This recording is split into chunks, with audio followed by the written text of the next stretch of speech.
with the upcoming release of both the Oculus Rift CV1 and the HTC Vive, we'll probably get an influx of VR players in Elite. It's a great experience having your own spaceship to fly around with. I put this video together to give a taste of Elite Dangerous in VR for those waiting for their headsets.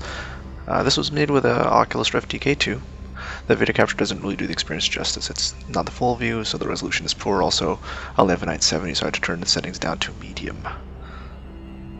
I went on my first big exploration trip outside the bubble of human civilization, about 4,000 light years, out to see a potential long-range colony location, Thylia ZUV D3-117. Just rolls off the tongue. Bit out of practice. Haven't really been playing too much the last few months. Got close to a couple of stars that were overheated on my way out there, bringing me down to about 96% hull integrity. The system has 2 ring planets you can land on. Most of the ring planets seem to be gas giants like Saturn or Jupiter. This one is solid, as you can see, with a double Earth gravity.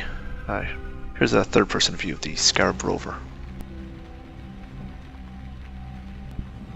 They can go faster, but I tend to drive a bit slower, so I don't get motion sick when in VR. Time to take off and visit the ringed Earth-like planet. Landing gear retracted. Charging. Going ballistic to get further from the surface to get unmask locked.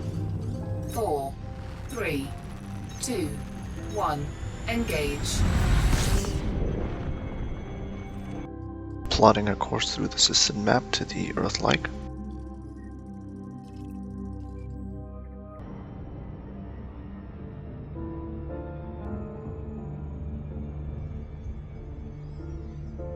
Here's that Earth-like.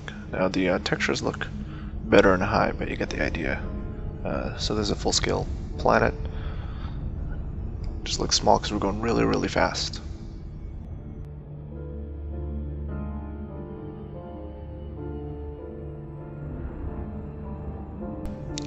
Nice fjords. Maybe Slurry Barnfest was here. Let's visit those rings seamlessly, but I'm cutting into a bit to speed things up.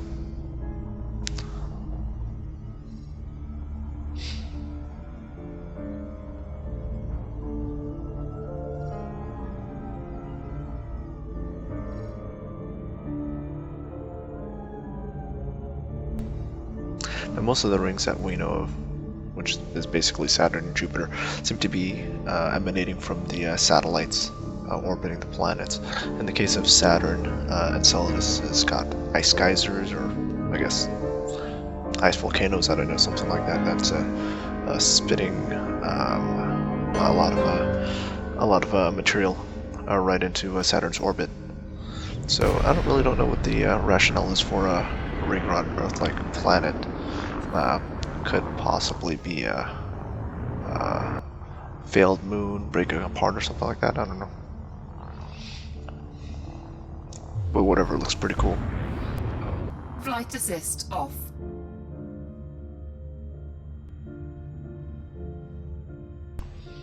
Now, nothing feels spacier to me than floating through an asteroid field without flight assist. Maybe not a good idea 4,000 light years from the closest repair shop. But what could go wrong?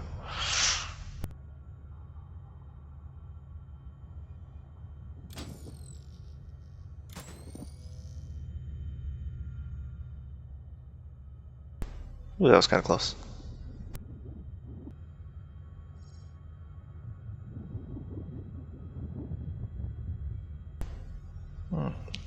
Down. Shields offline. Well, I'm out of here.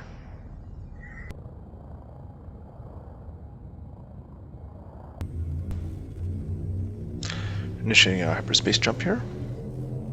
4, 3. That's how you go system to system. 1. Engage.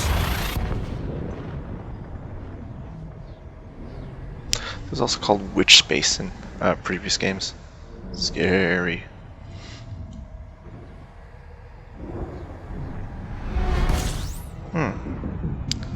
No star.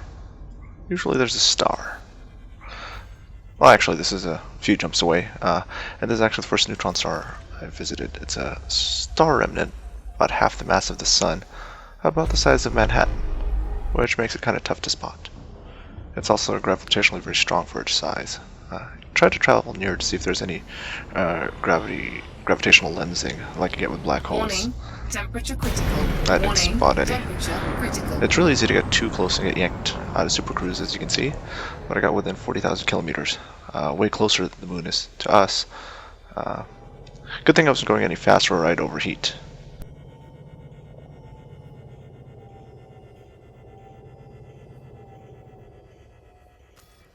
This is already fairly hot. After turning off some modules, I was able to get my temperatures down a bit and was able to supercruise out and jump out, as you can see. Here's a trinary star system with a very close pair of stars orbiting a common barycenter. Here's the system map. Pretty impressive, actually. Fuel scooping. I better top off the tank. My Explorer is equipped with a fuel scoop, something like a buzzard collector, I guess, scooping up stellar hydrogen as fuel. It's a necessity when you're thousands of light years from the closest station.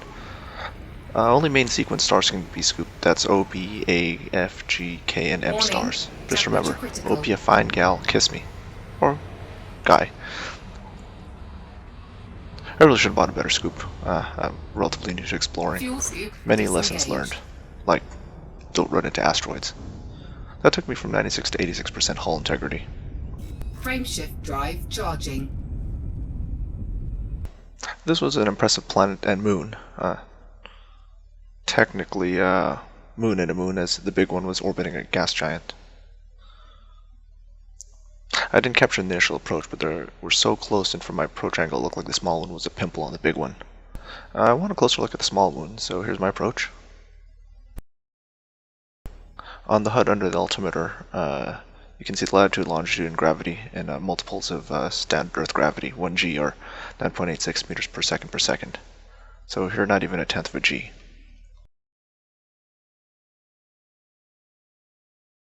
That looks promising. So the steps coming down out of orbit as you go into into glide mode, which you're still traveling pretty quickly at 2,500 kilometers per second. No, 2.5 kilometers per second. And then once you hit about 5 kilometers above the surface, your glide completes.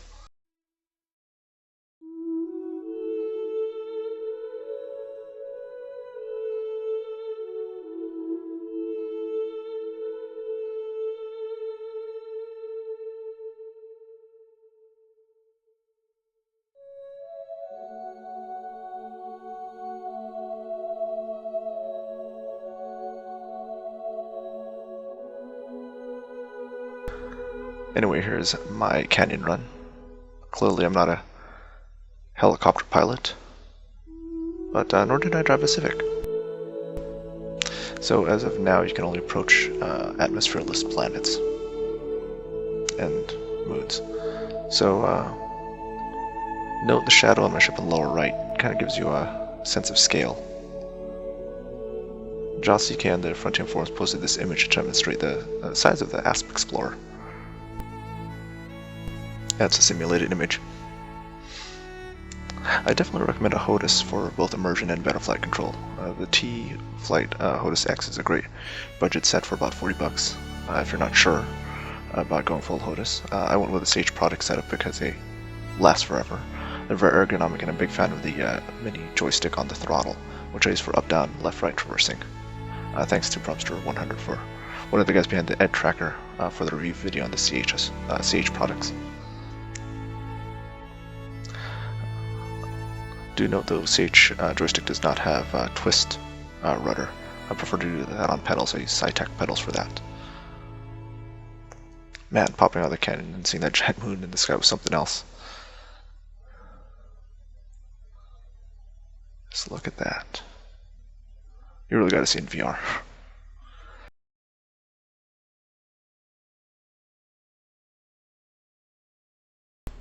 Well, I kind of wanted to see if I could do that a bit better on a video capture by skimming along the surface of a crater.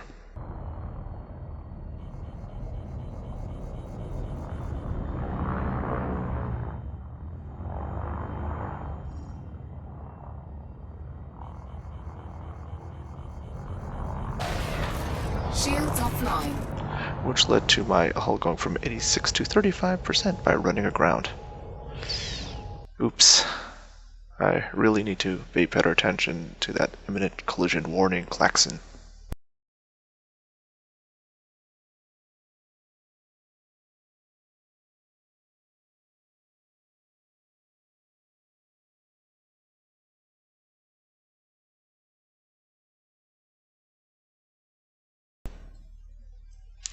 Before leaving, I want to check out the surface and the rover and get some screenshots. Besides, I may find some material to synthesize the automated repair module substrate, kind of like a 3D printer for ship parts. A neat little trick if you don't want to drive back to your ship is you can dismiss it and recall it later. Looks really cool, but it is a bit freaky.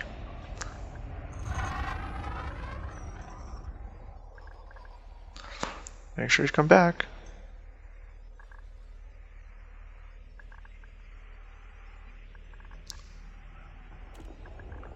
Alright, time to explore.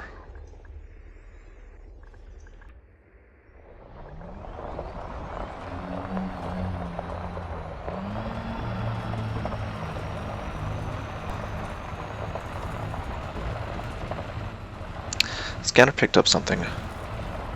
Turned out to be an occupied life pod. It's too bad I don't have any cargo racks on my ship. Probably something I should have equipped.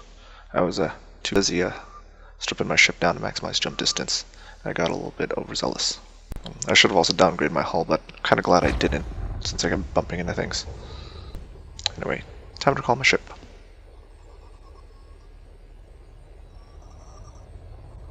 So cool.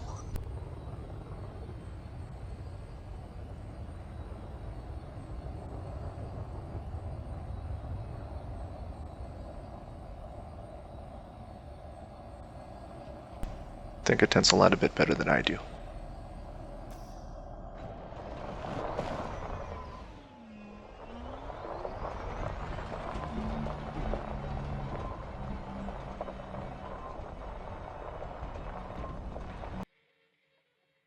At this point, I'm about 3,000 light years away from my base of operation at Cephres.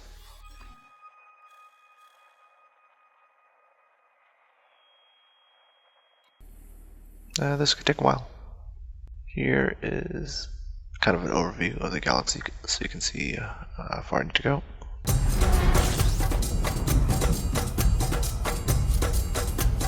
Some of the highlights of the trip.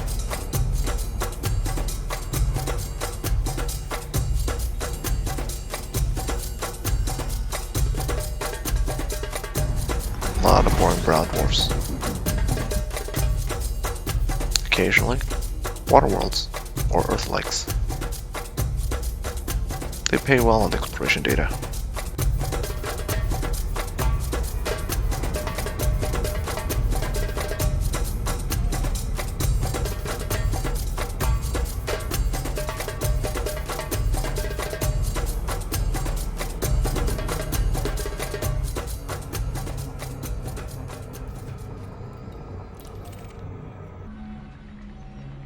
Here was a little bit of material harvesting. Use this to synthesize all sorts of stuff, mostly for repairs.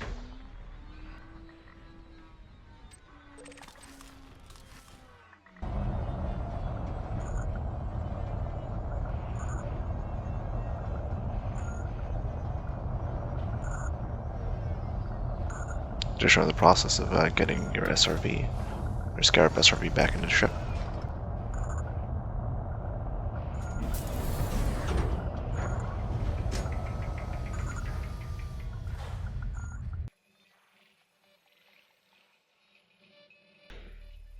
And just checking the path.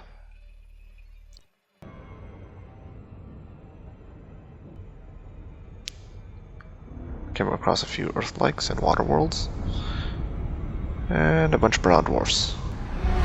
Useless brown dwarfs.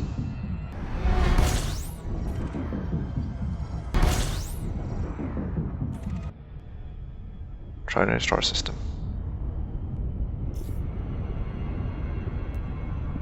I'd like to point out how cool it is to look down and see your hand moving a joystick.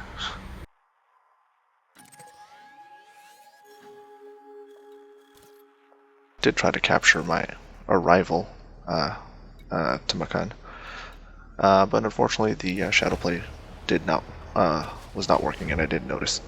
So this is me after I docked and fixed my hull.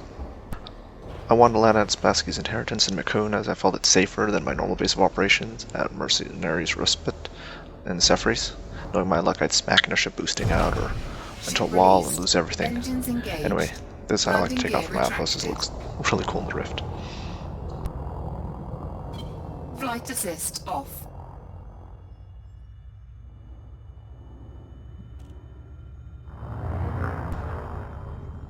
And finally to Cephres, the new home of the Black Hole in the Wall Bar, the unofficial headquarters of the mercenaries in Makan.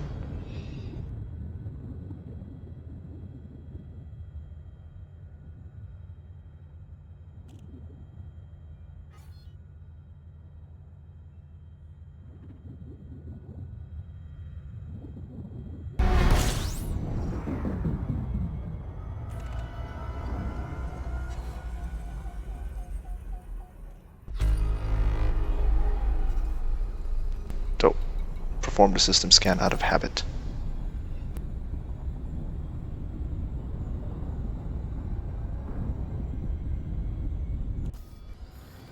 Note my current Explorer rank is merely Trailblazer, and the Mercenary influence in the system is 73%.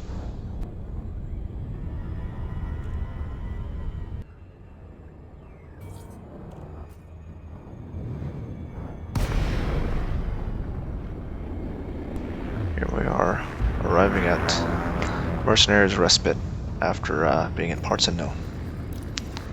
Feels good to be home. Docking request granted.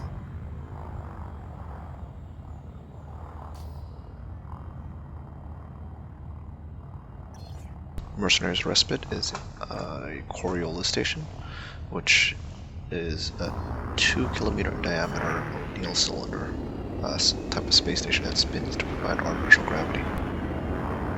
Landing gear deployed. Scan detected.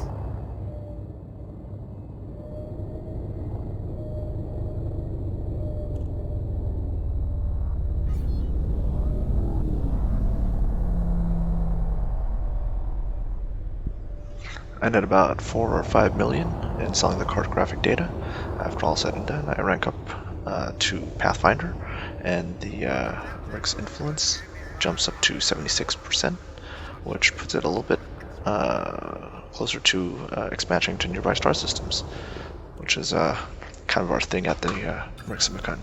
If you would like to help out and fly with us, I'll put a link in the video description.